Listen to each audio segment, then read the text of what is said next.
Hello guys, welcome to success by Shikha my official YouTube channel. और मैं हूं शिखा और आज हम लोग 1 जुलाई के कुछ इंपॉर्टेंट करंट अफेयर्स देखेंगे।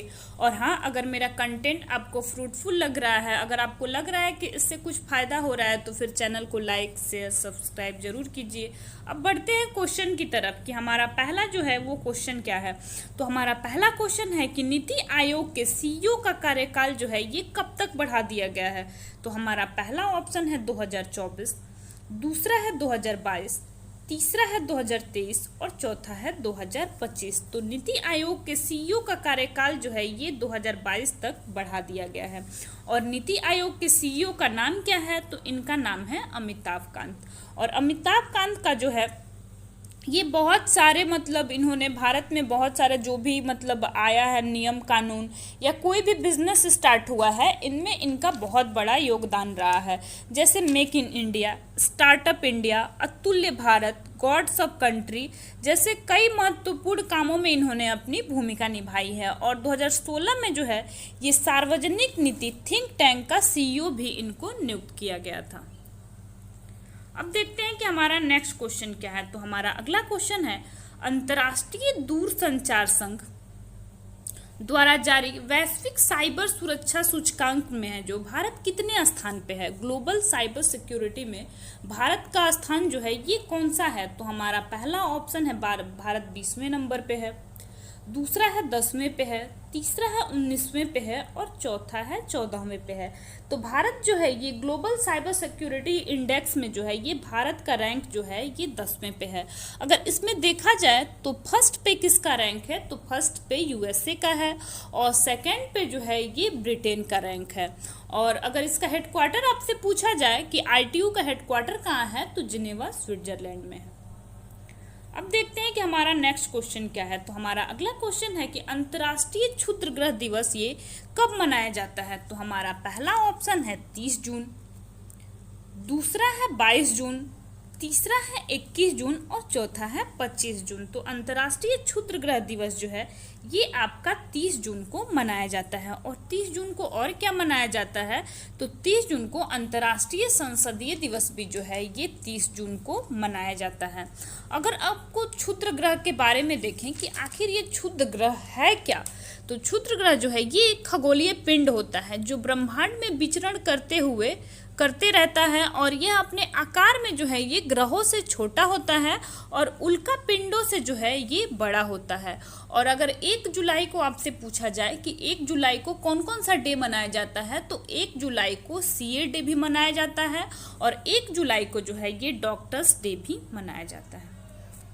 अब देखते हैं कि हमारा नेक्स्ट क्वेश्चन क्या है। तो हमारा अगला क्वेश्चन है कि एशिया का सबसे बड़ा हाई स्पीड टेस्टिंग जो है ये कहाँ बनाया जा रहा है? तो हमारा पहला ऑप्शन है भोपाल, दूसरा है इंदौर, तीसरा है जबलपुर और चौथा है सतना। तो एशिया का सबसे बड़ा जो है ये हाई स्पीड टेस्टिंग जो है ये आपका इंदौर में बनाया जा रहा है। और यह ऑटोमेटिव मिशन योजना के तहत भारी उद्योग मंत्रालय की ये प्रमुख परियोजना है। अब देखते हैं कि हमारा नेक्स्ट क्वेश्चन क्या है। तो हमारा अगला क्वेश्चन है कि किस राज्य में अधिक आर्थिक जो है ये अवसर प्रदान करने के लिए जिला स्तरीय उद्योगों और निवेश प्रोत्साहन एजेंसियों की स्थापना करने का जो है ये निर्णय लिया है? किस गवर्नमेंट के द्वारा ये शुरू किया गया है? तो हमारा पहला ऑप्शन है उड़ीसा, दूसरा है पश्चिम बंगाल, तीसरा है तेलंगाना और चौथा है बिहार। तो ये जो है जिला स्तर पे जो है ये आर्थिक अवसर पैदा करने के लिए ये जो है घोषणा किया गया है उड़ीसा गवर्नमेंट के द्वारा। और उड़ीसा की राजधानी कहाँ है? तो उड़ीसा की राजधानी है भुवनेश्वर। अगर यहाँ चीफ मिनिस्टर आपसे पूछा जाए तो चीफ मिनिस्टर है नवीन पटनायक, गवर्नर है गणेशी लाल और यहाँ का अगर फोल्क डांस देखा जाए तो वो है छऊ। और टोटल जिलों की संख्या यहाँ पे कितनी है? तो टोटल जिलों की संख्या यहाँ पे 30 है।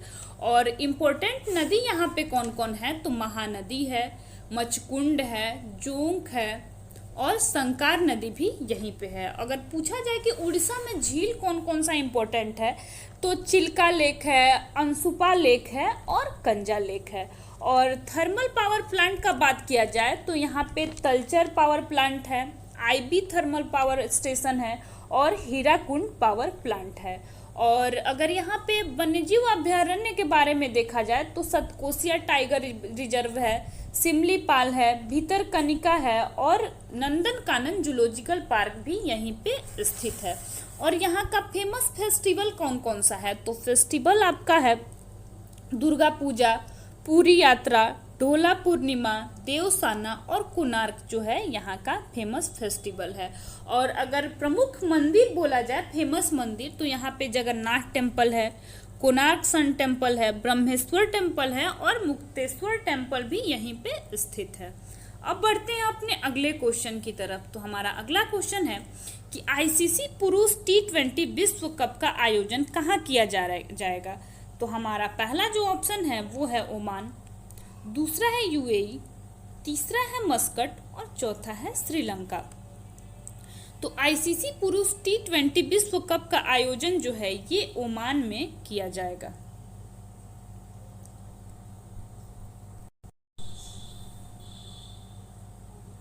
और ये जो है कब से कब तक किया जाएगा, तो ये 17 अक्टूबर से 14 नवंबर के बीच इसको ये आयोजित होगा। और T20 विश्व कप जो है ये पिछले साल जो है इसको स्थगित कर दिया गया था। अब देखते हैं कि हमारा नेक्स्ट क्वेश्चन क्या है। तो हमारा अगला क्वेश्चन है कि Indian federation of United Nations association के अध्यक्ष के रूप में जो है ये किसे नियुक्त किया गया है। तो हमारा पहला ऑप्शन है शंभुनाथ श्रीवास्तव, दूसरा है खेमलता वाखलू, तीसरा है स्टीफन लॉफवेन और चौथा है इनमें से कोई नहीं। तो Indian federation of United nation association के अध्यक्ष के रूप में जो है ये शंभुनाथ श्रीवास्तव को नियुक्त किया गया है। और ये जो है ये पहले जो है इलाहाबाद उच्च न्यायालय के पूर्व न्यायाधीश भी रह चुके हैं और छत्तीसगढ़ के जो है ये प्रमुख लोकायुक्त हैं। और ये अब किसके स्थान पे आए हैं, तो ये मेघालय के पूर्व मुख्यमंत्री मुकुल संगमा का स्थान लेंगे। अब देखते हैं कि हमारा नेक्स्ट क्वेश्चन क्या है। तो हमारा अगला क्वेश्चन है कि आरबीआई ने कितने सहकारी बैंकों पे जो है ये जुर्माना लगाया है। तो हमारा पहला ऑप्शन है 4 बैंकों पे, दूसरा है 5 बैंकों पे, तीसरा है 2 बैंकों पे और चौथा है 1 बैंकों पे। तो आरबीआई जो है ये अपने 4 बैंकों पे जो है ये जुर्माना लगाया है। तो बैंक का नाम कौन कौन सा है, तो हैदराबाद स्थित आंध्र प्रदेश महेश सहकारी बैंक पे है और अहमदाबाद मर्केटाइल सहकारी बैंक पे और सारबत सहकारी बैंक पे और मुंबई में स्थित जो है उस बैंक पे इन्होंने जुर्माना लगाया है। और आरबीआई के गवर्नर कौन है, तो इनका नाम है शक्तिकांत दास। अब देखते हैं हमारा नेक्स्ट क्वेश्चन क्या है। तो हमारा अगला क्वेश्चन है कि नरेंद्र मोदी जी ने भारत के किस शहर में जापानी शैली जैन गार्डन का जो है ये उद्घाटन किया है। तो हमारा पहला ऑप्शन है दिल्ली, दूसरा ऑप्शन है अहमदाबाद, तीसरा है पुणे और चौथा है बनारस। तो नरेंद्र मोदी जी ने ये भारत के अहमदाबाद शहर में जो है ये जापानी शैली गार्डन का उद्घाटन किया गया है। और जापानी शैली गार्डन होता क्या है, तो इसका उद्देश्य होता है कि ये जो गार्डन है उसको बहुत सुंदर बनाना, उसमें जल टापू बनाना, फूलों से उसका सजावट करना और जो चलने का रास्ता है उसको पत्थरों से बनाना, पत्थर के पूरे पायदान बनाना। अब देखते हैं कि हमारा नेक्स्ट क्वेश्चन क्या है। तो हमारा अगला क्वेश्चन है कि डोप टेस्ट में फेल होने के बाद 4 साल का प्रतिबंध प्राप्त करने वाली भारतीय महिला क्रिकेटर कौन बनी है। तो हमारा पहला ऑप्शन है शेफाली वर्मा, दूसरा है तानिया भाटिया, तीसरा है स्मृति मंधाना और चौथा है पूनम रावत। तो ये जो है इन पे 4 साल का प्रतिबंध लगा है डोपिंग के लिए, तो इनका नाम है अंशुला राव। अब देखते हैं कि हमारा नेक्स्ट क्वेश्चन क्या है। तो हमारा अगला क्वेश्चन है कि फाइनेंशियल एक्शन टास्क फोर्स की ग्रे लिस्ट में कौन सा देश शामिल हुआ है। तो हमारा पहला ऑप्शन है नेपाल, दूसरा है ऑस्ट्रिया, तीसरा है फिलीपींस और चौथा है इनमें से कोई नहीं। तो ग्रे लिस्ट में जो शामिल होने वाला देश है वो है फिलीपींस। और ये देखते हैं कि FATF है क्या, फाइनेंशियल एक्शन टास्क फोर्स है क्या। तो ये जो है ये मनी लॉन्ड्रिंग और टेरर फंडिंग जैसे वित्तीय मामलों में दखल देते हुए ये तमाम देशों के लिए जो है ये गाइडलाइंस तैयार करता है कि कौन सा देश जो है ये टेरर के लिए कोई फंडिंग तो नहीं पास कर रहा है, इसके लिए जो है ये FATF जो है ये एक अंतर्राष्ट्रीय संस्था है। आज के लिए इतना ही, मिलते हैं फिर नेक्स्ट क्लास में।